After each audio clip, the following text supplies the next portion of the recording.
Namo Bhagavate Vasudevaya. Om Namo Bhagavate Vasudevaya. Arjuna Vacha. Evam Satata Yukta Ye Bhaktastvam Paryupashate Ye Kapi Aksharam Avyaktam Teshamike Yoga Vittama. Arjuna inquired, which are considered to be more perfect, those who are always properly engaged in your devotional service, or those who worship the impersonal Brahman, the unmanifested? Sri Bhagavan Vacha. Mai Aveshya Mano Ye Mam Nitya Yukta Upashate Shraddhaya Paryopetas Deme Yukta Tama Mata. The Supreme Personality of Godhead said, those who fix their minds on my personal form and are always engaged in worshipping me with great and transcendental faith are considered by me to be most perfect. Yedva Aksharam Anirdeshyam Avyaktam Paryupashate Sarvatragam Achintyam Cha Kutastam Achalam Dhruvam Saniyam Yindriya Gramam Sarvatra Sambhutaya Te Papnuvanti Mameva Sarvabhuta Hite Rita.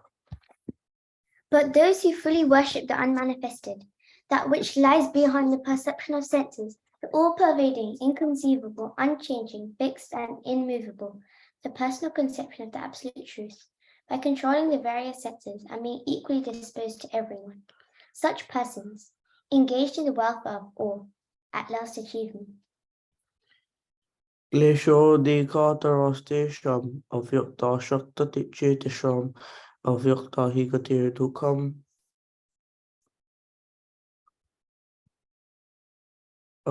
Can't see the rest. Dehavad Bir Avapyate. For those whose minds are attached to the unmanifested, impersonal feature of the Supreme, advancement is very troublesome. To make progress in that discipline is always difficult for those who are embodied. Ye tu sarvani karmani mayi sanyasamatpara ananyene yogena mamtha dhyayanta upashate desham aham samudharta mrityo samsara sagarat bhavamina chirat partha my aveshit chetasham. But those who worship me, giving up all their activities unto me, and being devoted to me without deviation, engaged in devotional service, and always meditating upon me, having fixed their minds upon me, O son of Pritha, for them I am a swift deliverer from the ocean of birth and death. My eva mana adatsva my buddhim nivishya nivashishya si my eva ata udvamna shamshaya. Just fix your mind upon me, the Supreme Personality of Godhead, and engage all your intelligence in me. Thus, you will live in me always, without a doubt. Atachittam samadhu datum na shaknoshi mayi stiram abhyasa yogina tato mam ichaptam dananjaya. My dear Arjuna, O winner of wealth, if you cannot fix your mind upon me without deviation, then follow the regulated principles of Bhakti Yoga. In this way, develop a desire to attain me. Abhyase api ashamartho asi matkarma paramo bhava mad artham api karmani kurvan siddhim avapsyasi. If you cannot practice the regulations of Bhakti Yoga, then just try to work for me, because by working for me, you will come to a perfect stage. Atheta api ashakto asi kartum mad yogam ashrita sarvakarma phalatyagam tata kuru yatatmavan. If, however, you are unable to work in this consciousness of me, then try to act, giving up all results of your work, and try to be self-situated. Shreyo hi yanam abhyasaj yanam vishishyate dhyanat karma phalatyagas tyagach shantir anantaram. If you cannot take this in this practice, then engage yourself in cultivation of knowledge. Better than knowledge, however, is meditation, and better than meditation is renunciation of the fruits of action. For by such renunciation, one can attain peace of mind. अद्वेष्टा सर्वभूतानां मित्र करुण एव च निर्मामो निरहङ्कार समा दुःख सुख शमी संतुष्ट सततं योगी यतात्मा निश्चय मयि अर्पिता मनो बुद्धिर् यो मद् अभक्ता समे प्रिया.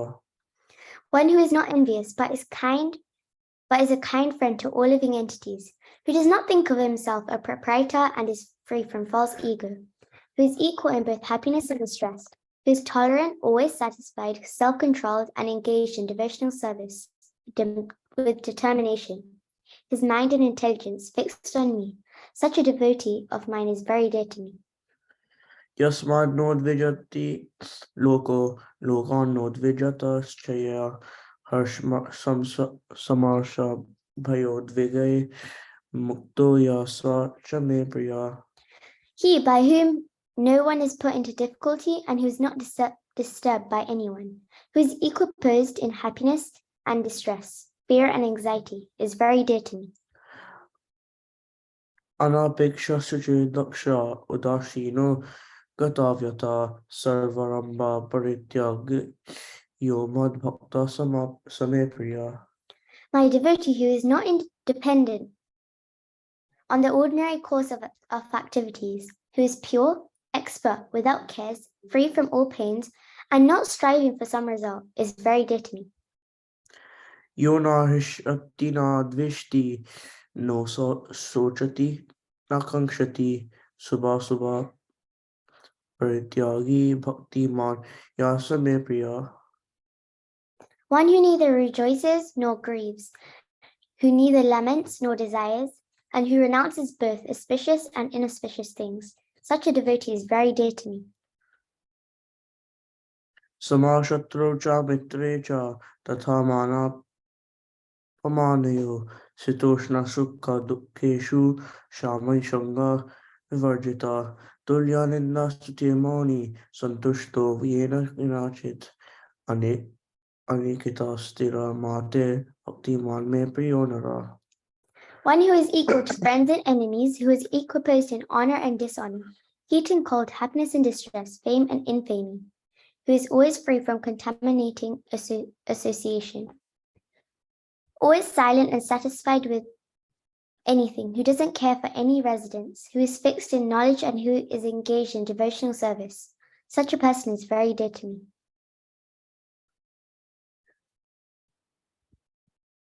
केतु धर्म अतम इदम यतोक्तम पर्युपासते श्रद्धाधाना मत्परमा भक्तास्ते अतीव मे प्रिया. Those who follow this imperishable path of devotional service and who completely engage themselves with faith, making me the supreme goal, are very, very dear to me.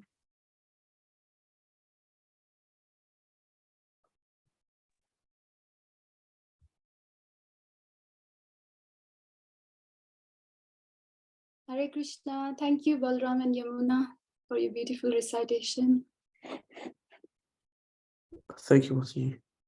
Thank you. Hare Krishna, everyone. I hope you can hear me and see me. Hare Krishna, Mataji. Yes, we can hear you. We can see you. So is it a good time for me to start now? Yes, please, Mataji. Thank you. Mataji, will you be able to share the verse 12:10 on the screen? Yeah, okay. I'll share it now. Thank you, everyone. I'll just start with some prayers. Om Ajnanatimirandhasya Jnananjana Chakshurunmilitam Yena Tasmai Shri Gurave Namaha. Shri Chaitanya Manobhishtam Stapitam Yena Bhutale Swayam Rupa Kadamahyam Dadati Swapadantikam Vandeham Shri Guru Shri Yutta Padakamalam Shri Gurun Vaishnavam Cha Shri Radha Krishna Pada Sahagana Lalita Shri Vishakhanvitamscha. He Krishna Karuna Sindhu Dinabandhu Jagatpate Gopesha Gopika Kanta Radha Kanta Namostute Tapta Kanchana Gaurangi Radhe Vrindavaneshwari Vrishabhanusute Devi Pranamami Hari Priye Nama Om Vishnupadaya Krishna Pristhaya Bhutale Srimate Bhaktivedanta Swaminiti Namine Namaste Saraswate Deve Gauravani Pracharine Nirvishesha Shunyavadi Paschatya Deshatarine Jai Shri Krishna Chaitanya Prabhu Nityananda Shri Advaita Gadadhar Srivasadi Gaura Bhakta Vrinda Hare Krishna Krishna Krishna Hare Hare Hare Rama Rama Rama Hare Hare Hare Krishna. So thank you so much for giving me this opportunity today. This is the first time I'm speaking on a forum like this. So really feel privileged and really grateful to all the devotees. So we'll be discussing text 10 for a few minutes today. So I just want to recite the verse and then read the translation and purport. अभ्यासेऽपि असमर्थोऽसि मत्कर्म परमो भव मदर्थम् अपि कर्माणि कुर्वन् सिद्धिम् अवाप्स्यसि. Synonyms. Abhyase, in practice. Api, even if. Asamartha, unable. Asi, you are. Matkarma, my work. Parama, dedicated to. Bhava, become. Mat artham, for my sake. Api, even. Karmani, work. Kurvan, performing. Siddhim, perfection. Avavsyasi, you will achieve. Translation. If you cannot practice the regulations of Bhakti Yoga, then just try to work for me, because by working for me, you will come to the perfect stage. Purport.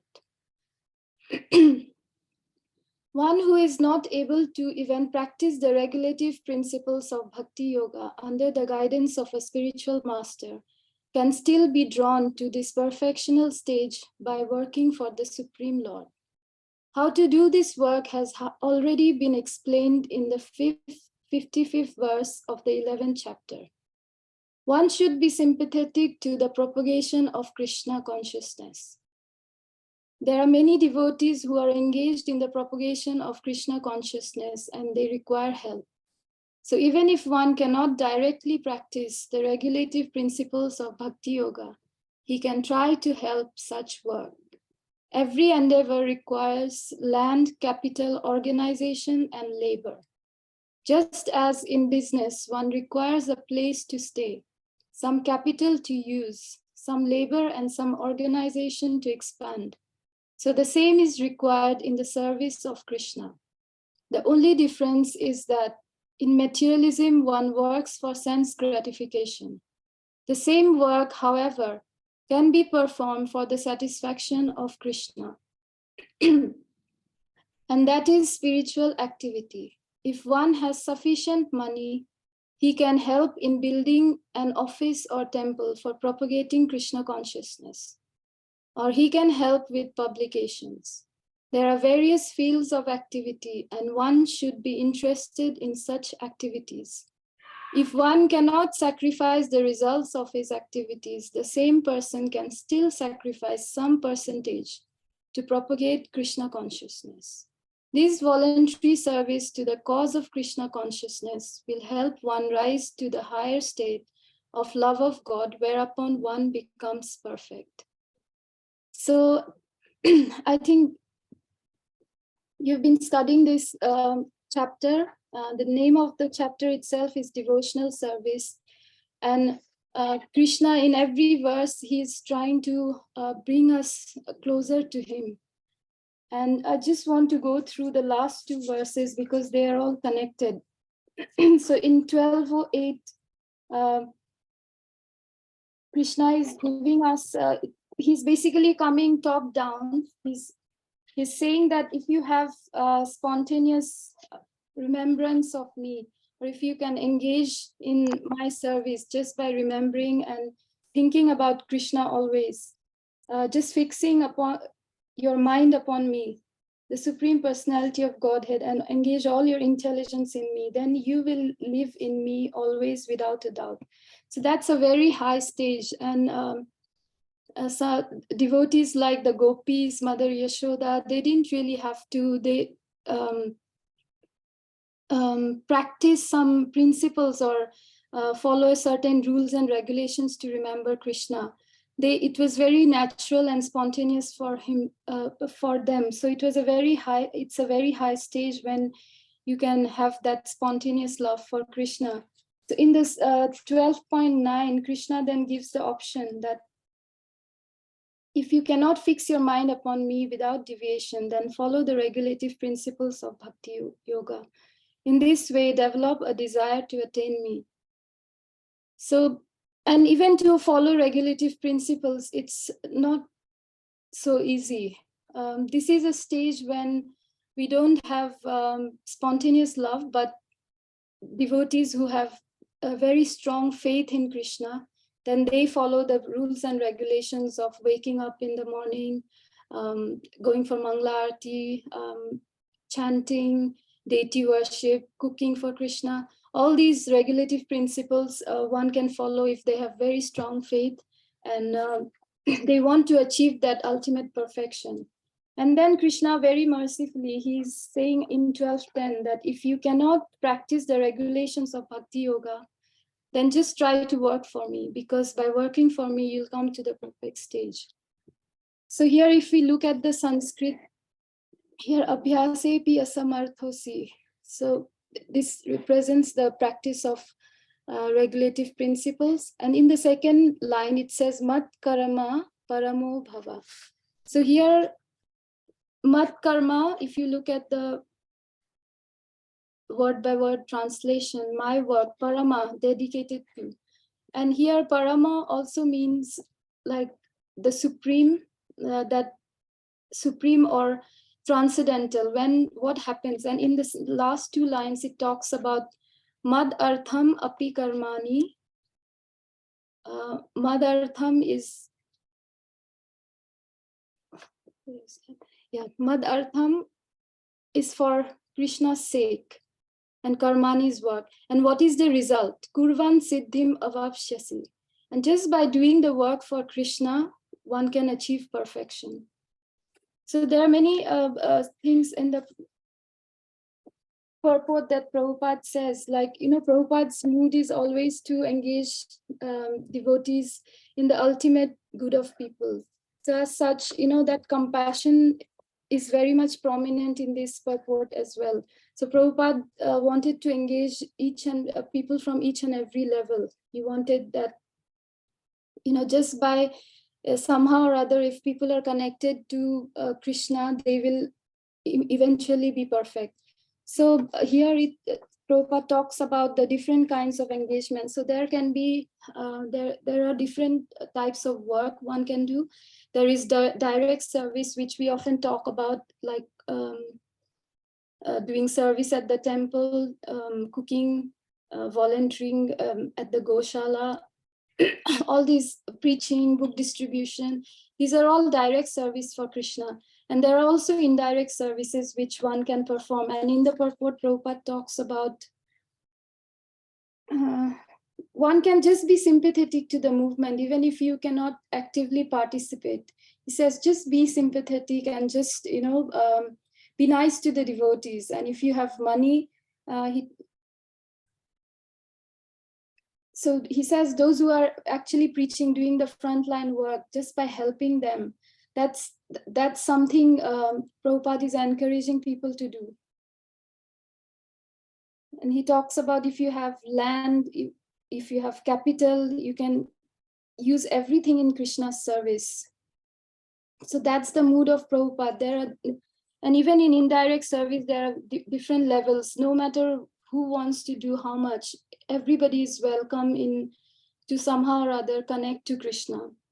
So if Mataji, can you open verse 1155? Because Prabhupada is referring to verse 1155 here, and he's saying that how to do this work has already been explained in the 55th verse.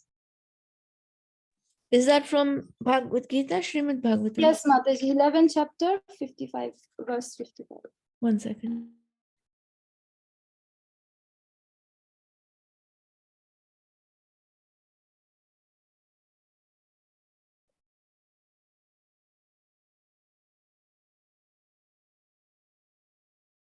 So I can just start reading while Mataji is putting that up, just the verse.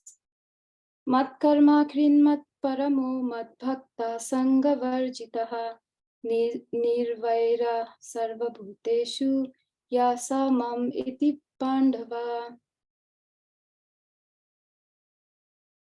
So here I'm just going to read the section where Prabhupada is talking about how to work for Krishna.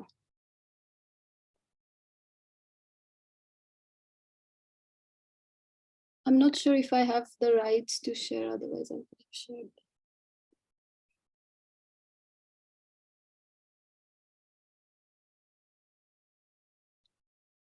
Yeah, I'll just carry on reading. Prabhupada says in the purport, as far as work is concerned, one should transfer, okay.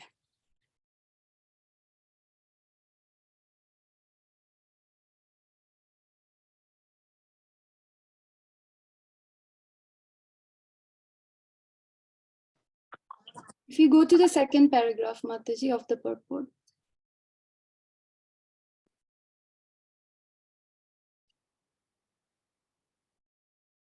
Oh, no, I think we missed it.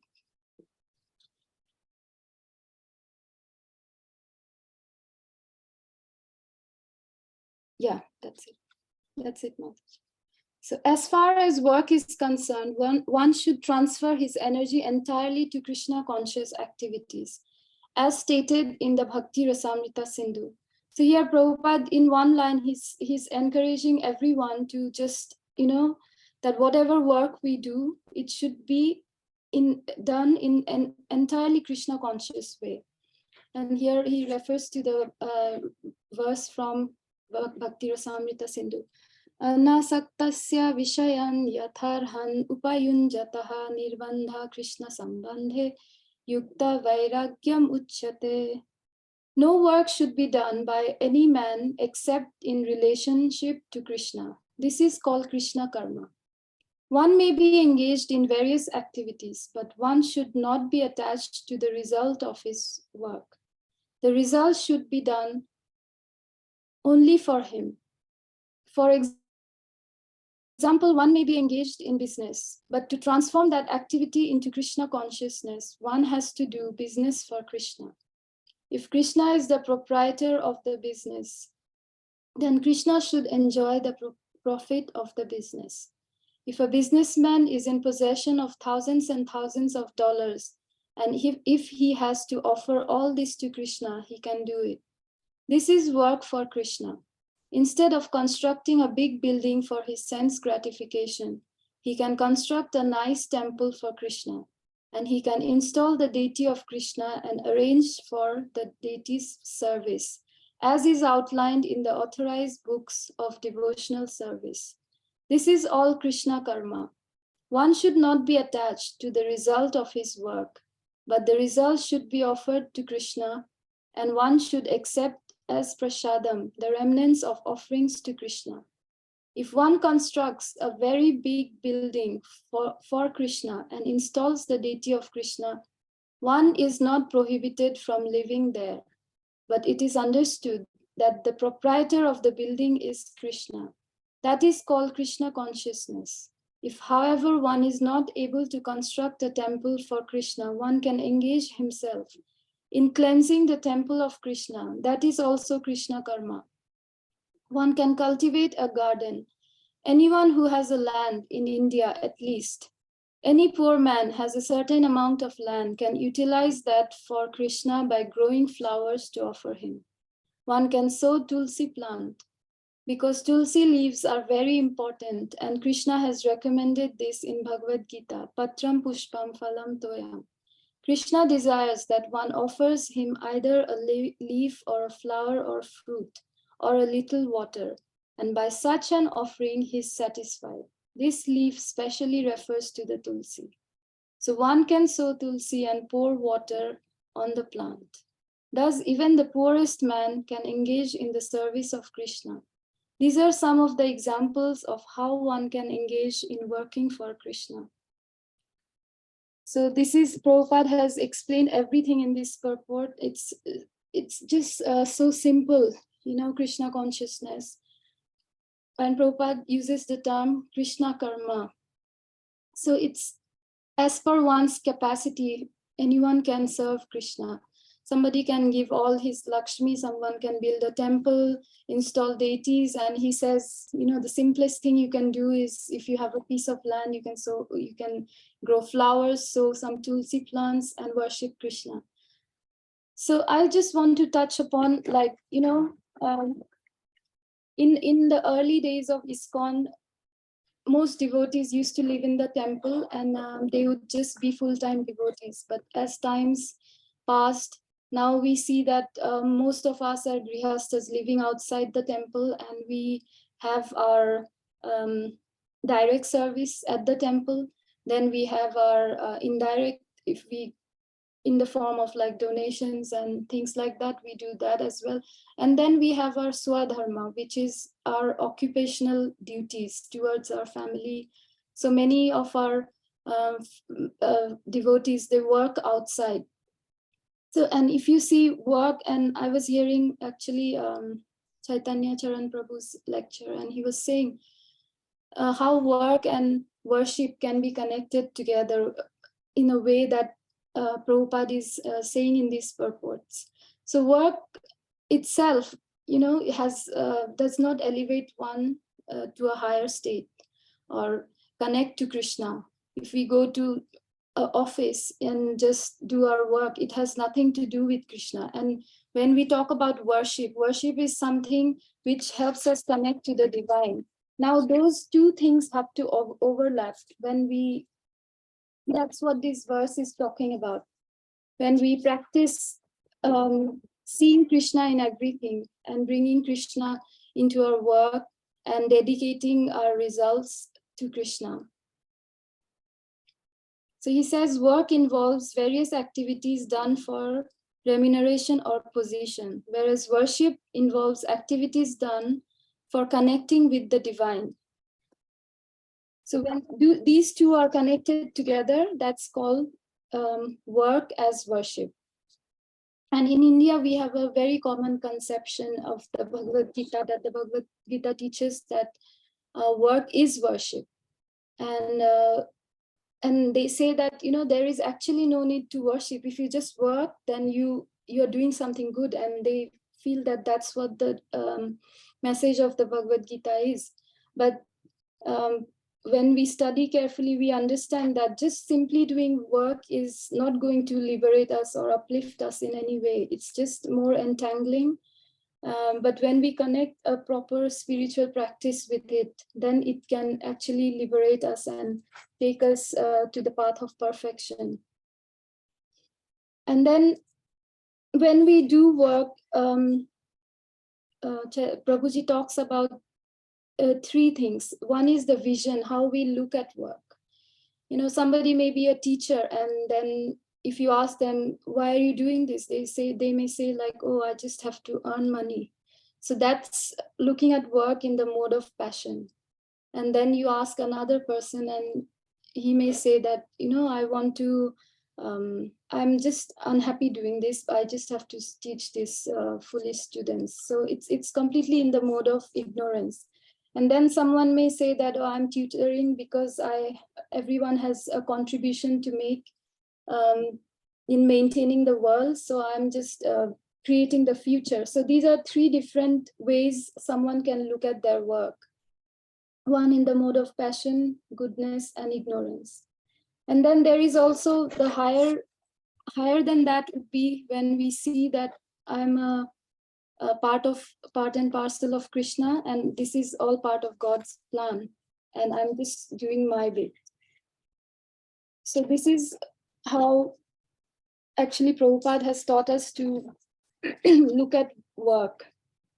And as we can see from the purport, that whether we do direct service, whether we do indirect service, it's all about, ultimately, it's how our consciousness is, how we can transform that consciousness to bring us to that level where we see that Krishna is permeating around us everywhere, not just at the temple or at work, at home, but everywhere we are, we are able to then see Krishna and achieve that perfection. So those are some points I had. And Prabhuji gives some practical tips, like how we can come to that stage when we are working people, and always to remember Krishna. It's very hard, but he says that if we can just internalize a spiritual vision of work, then it's very helpful, and that can come from reading these kind of verses and hearing from Prabhupada what's his view on work is. And then he says, work with diligence in doing our part and dependence in letting God do his part. So basically, this is detaching ourselves from the results, and we do what we can to our best capability, and then gracefully accept results without any emotional extremes. And whatever result we get, sometimes we may be put in a very difficult situation, and we may feel that, oh, I need to get out of here. I need to, the aspiration should always be there that we are in a more Krishna conscious environment. But even if we are not at that moment, we should see why Krishna is putting us there, or how we can see Krishna in that situation. And then ultimately, cultivate a prayerful remembrance during, before, and after work. I mean, just saying a prayer before we start our work, and during, it's very hard sometimes, but at least before and after, these are practices which can make our work more spiritual. And gradually through this mood, we will realize the ultimate goal of life, and we can just be at that stage where we see Krishna everywhere. Those are some points. I just wanted to see if anyone had wanted to add anything or reflect or ask a question.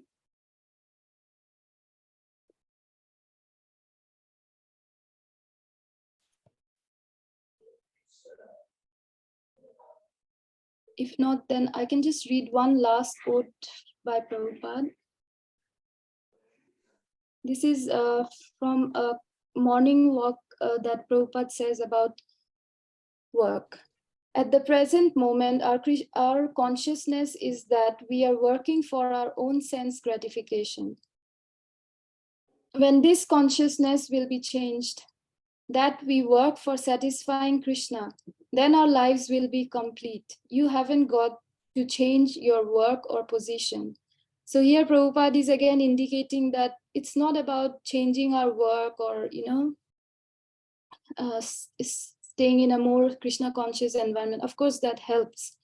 But what we need to change somehow or other is our consciousness. And that can happen through these years. The more we hear about Krishna, the more we glorify Krishna, the more we engage with devotees, that's how our consciousness can change. And Prabhupada's mood is always that, we help those who are helping propagate the Krishna consciousness movement. Right now it's marathon, and so many devotees are helping in so many different ways, and each one is benefited. They're just going towards that perfection. And Srila Prabhupada's disciples are helping Prabhupada. We are helping Prabhupada disciples. And then, so many other devotees are joining us.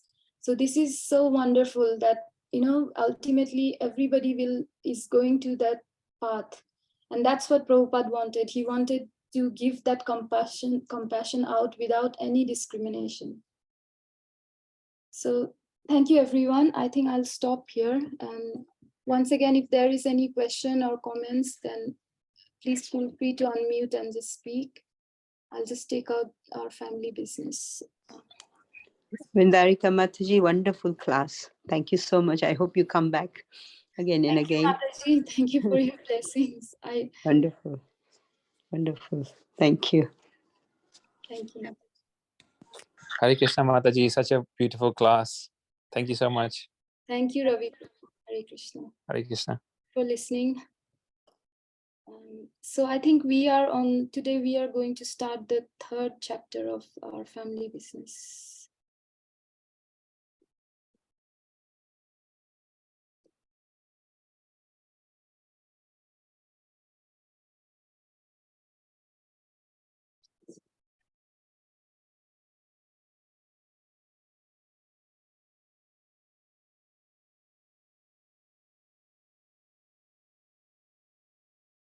Sorry, just taking a while. I have it on my phone. Okay. This chapter is called Apply the Order.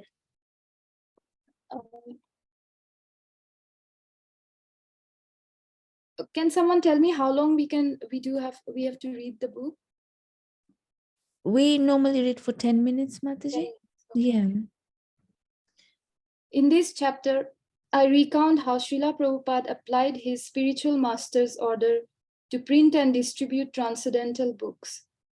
I also tell how he gave the same order to his own disciples, and how his disciples and their disciples, by applying and passing down this order, become eligible for Krishna's full mercy in perpetuity. Lord Krishna's order descends directly from him through the broken medium of disciplic succession, parampara. Thus, one who applies the order is at once connected to Krishna's internal energy. In this Kali Yuga, Lord Krishna appears in the form of his own devotee, Bhakta Rupa, Sri Chaitanya Mahaprabhu. Mahaprabhu ordered everyone to become Guru and spread Krishna's teachings to others. By applying the order received from one's Guru in the line of Mahaprabhu, one attains the spiritual potency to achieve uncommon success in this life and the next. Srila Prabhupada points to the profound result he attained by applying his spiritual master's order. The present Krishna consciousness movement was started with belief in the words of our spiritual master. He wanted to preach. We believe in his words and tried somehow or other to fulfill them. And now this movement has become successful all over the world. So I think sometimes that why this wonderful thing has happened to me. So I search out. I search out only that I had 100% belief in the words of my spiritual master. That's all, nothing else. Don't think of any nonsense. Simply execute what your guru has said. That is success. Srila Prabhupada also records the explicit reasoning behind his guru's order in a letter to Shrutadev Das, dated October 24, 1974. He personally instructed me that books are more important than big temples. At Radha Kund, he told me that since constructing the big marble temple at Bagh Bazaar, there have been so many difficulties. Our men are envious over who will live in which room. I think it would be better to take off all the marbles and sell them and print books. He told me this personally, so I'm always emphasizing book distribution. What's more, Srila Prabhupada wrote in a letter to Keshava Das on January 1st, 1972, that anyone who takes up the order to distribute his transcendental literature receives the special mercy of Krishna. And you are all helping me to fulfill the order which Guru Maharaj gave me. So I am so much grateful to you, and I am sure Krishna will bless you 1,000,000 times over for doing this work. Commitment empowers action. Applying oneself to any endeavor requires commitment. And if we want to apply ourselves fully, we'll have to make an absolute commitment. Commitment empowers action. Even the secular world appreciates the power of absolute commitment. The Scottish mountaineer William Murray For example, after fully committing himself to accomplishing his childhood dream of climbing Mount Everest, found the energy and resources to attempt it.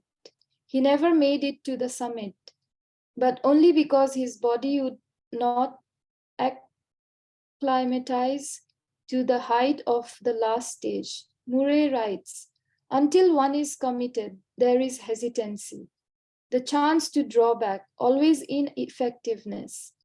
Concerning all acts of initiative and creation, there is one elementary truth, the ignorance of which kills countless ideas and splendid plans, that the moment one definitely commits oneself, then providence moves too.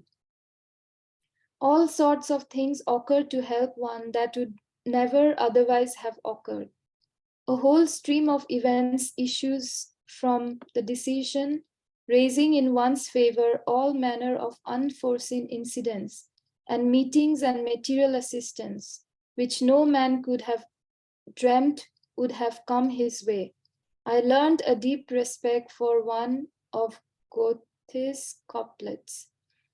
Whatever you can do or dream you can, begin it. Boldness has genius, power, and magic in it. If boldly applying oneself to a mundane task has such power and magic, imagine what those who fully commit themselves to do the work ordered by the Supreme Personality of Godhead achieve. Such persons can perform wonderful feats. Lord Brahma created a universe. The commitment to create was Brahma's, but the super soul gave him the intelligence to succeed. Srila Prabhupada writes in his purport to Srimad Bhagavatam 3.9.30. The mercy of the Lord bestows upon a particular person engaged in executing the responsible work entrusted unto him is beyond imagination. But his mercy is received due to our penance and perseverance in executing devotional service. Brahma was entrusted with the work of creating the planetary system. The Lord instructed him that when he meditated, he would very easily know where and how the planetary systems can be arranged. The directions were to come from within, and there was no necessity for anxiety in that task. Such instructions of Buddhi Yoga are directly imparted by the Lord from within, as confirmed in the Bhagavad Gita. Since it is well known that Krishna is pleased by even a small effort made on his behalf, what blessings and empowerment must come to those who dedicate their whole lives to applying his order. For some, the goal of Bhakti Yoga may seem far away, but even beginners at once taste sweet success simply by starting to do Krishna's bidding. Just as Murray tasted success even as he began his ascent of Mount Everest. I think I'll stop here. I think it's really encouraging whatever Prabhupada has written. That even a beginner. Sorry, Mataji, can I just ask what page are you stopping at? I'm stopping at page 92. 92, yeah? And the next part, it says the heading is doing the impossible. Okay, thank you, thank you, Mataji, so much. Yeah, so 92, doing the impossible. that's right, yeah. Thank you, Mataji. So thank you everyone so much. This is very encouraging. Prabhupada is inviting and everyone, just to take the instructions are all there. And in any small or big way, however we contribute, Prabhupada is so pleased. And right now it's a wonderful opportunity just to take part in the book marathon. We had an amazing evening. We went to the flats with the kids, and I think we were about 4 groups, and we distributed 25 sets of Saptarishis. It was really wonderful. So thank you. All glories to all the services all of you do, and all glories to Srila Prabhupada. Hare Krishna. Thank you for a very nice class. Thank you. Mataji, Hare Krishna. Hare Krishna.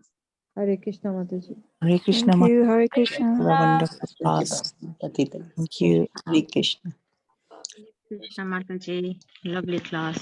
Thank you, Mataji. Hare Krishna. Mataji.